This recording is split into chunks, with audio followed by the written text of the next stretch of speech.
Hey everyone, welcome back to our channel. Today I'm going to show you how you can hide Instagram following followers into your Windows operating system or how you can do it with your PC.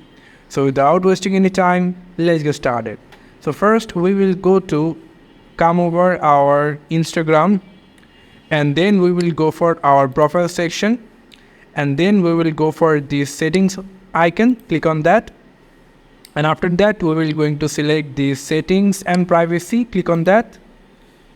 And then we will go for scroll down a little bit and then click on account privacy. And then here we will just turn it on, private account. And then you can hide your followers following with this little turning on settings in account privacy.